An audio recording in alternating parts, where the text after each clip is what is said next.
d'en vivre le reste de votre vie terrestre selon la volonté de Dieu et non selon les désirs humains. Bonjour, vous écoutez Bread of Life de DRC Ministry. Nous lisons le passage dans 1 Pierre chapitre 4, les versets 1 à 2. 1 Pierre chapitre 4, les versets 1 à 2. C'est la version la Bible expliquée. Puisque le Christ a souffert dans son corps, vous aussi, armez-vous de la même disposition d'esprit. Car celui qui a souffert dans son corps en a fini avec le péché. Dès maintenant, vous devez d'en vivre le reste de votre vie terrestre selon la volonté de Dieu et non selon les désirs humains. Je parlerai de la souffrance dans la vie d'un enfant de Dieu ou des souffrances dans la vie du croyant, du chrétien. Dans la vie chrétienne, nous sommes appelés à souffrir. Nous sommes appelés à souffrir parce que nous sommes... Dieu nous a sauvés. Nous savons que avant de connaître le Seigneur, on appartenait au monde et on se comportait comme le monde. Et maintenant qu'on est devenu de nouvelles créatures en Jésus-Christ, nous devons acquérir le caractère de Christ. Et acquérir le caractère de Christ passera par des souffrances. Donc, les souffrances, c'est ce qui nous permet d'acquérir le caractère de Christ, car nous avons reçu une nouvelle identité en Jésus-Christ. Nous sommes devenus de nouvelles créatures. Et ça dit dans le livre de Colossiens chapitre 3 que nous avons reçu une nouvelle nature qui grandit jour après jour à la ressemblance de notre Créateur. Donc, la souffrance dans la vie d'un enfant de Dieu, c'est un synonyme vraiment de maturité spirituelle. Et tout enfant de Dieu passera par la souffrance. C'est vrai que l'être humain, naturellement, n'aime pas la souffrance, mais c'est un des critères pour grandir dans les voies du Seigneur.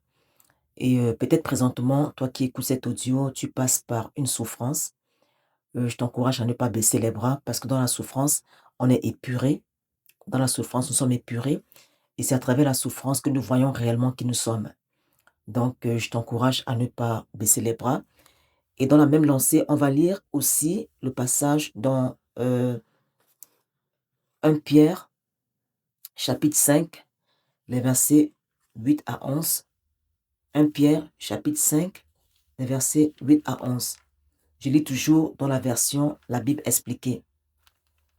Soyez bien éveillés, lucides, car votre ennemi, le diable, rôde comme un lion rugissant, cherchant quelqu'un à dévorer. Résistez-lui en demeurant ferme dans la foi. Rappelez-vous que vos frères dans le monde entier passent par les mêmes souffrances. Vous aurez à souffrir encore un peu de temps.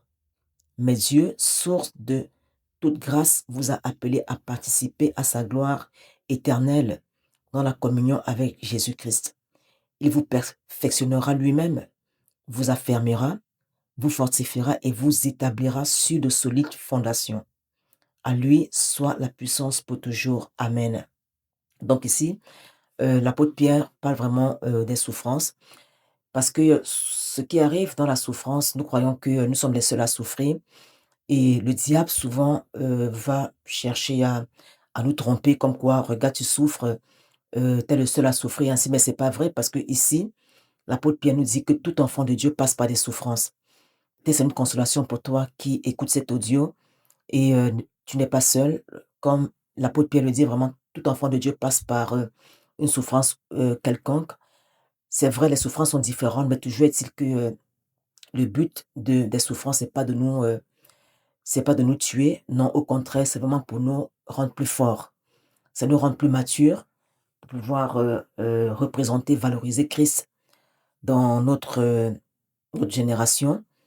Et même quand nous parcourons attentivement les Saintes Écritures, nous voyons que toute personne que Dieu a appelée est passée par la souffrance.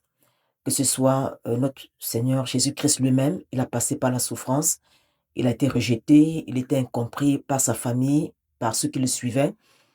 Et c'est ce que la souffrance apporte parfois des incompréhensions. Le monde ne nous comprend pas, mais ce qui est important, c'est de chercher à faire la volonté de Dieu. Et même si on passe par la souffrance, parce que Pierre va dire effectivement que si quelqu'un souffre, parce que si quelqu'un souffre à cause du Christ, qu'il soit heureux, mais que personne ne souffre parce qu'il est un voleur, ou parce qu'il est un menteur, ou parce qu'il s'est initié dans des affaires qui ne le concernent pas. Donc c'est important vraiment de préciser euh, pourquoi la souffrance. Si nous souffrons et que vraiment c'est permis par le Seigneur, oui, mais si nous sommes allés par nous-mêmes chercher les motivations, les motifs de la souffrance, là, c'est vraiment de prier, de revenir dans les voies du Seigneur pour, euh, pour nous laisser vraiment guider par lui. C'est important de faire la nuance. Et on se rappelle aussi, le Seigneur Jésus-Christ va dire que dans ce monde, on aura des tribulations, mais de prendre courage, car il a vaincu le monde. Donc la souffrance est pour un temps, c'est pas éternel, c'est vraiment dans le but de nous affermir, comme l'apôtre Pierre a dit, de nous rendre inébranlables, et c'est ça de nous fortifier. Nous lirons également dans la même lancée le livre de Jean, chapitre 15. Jean, chapitre 15. Jean également a parlé de la souffrance. Là, vraiment, il parle du fait que nous sommes les sarments et nous sommes rattachés sur le cep. Le cep que Jésus-Christ et nous sommes des sarments. Et je lis toujours dans la version la Bible expliquée, Jean chapitre 15, le verset 1 et 2. Je suis la vraie vigne et mon Père est le vigneron. Là, c'est Jésus-Christ qui enseigne. Il enlève tout rameau qui, uni à moi, ne porte pas de fruits.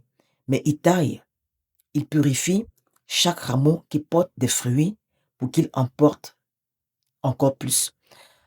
Donc ici, on voit que le but de la souffrance, c'est de nous aider vraiment à porter encore plus de fruits.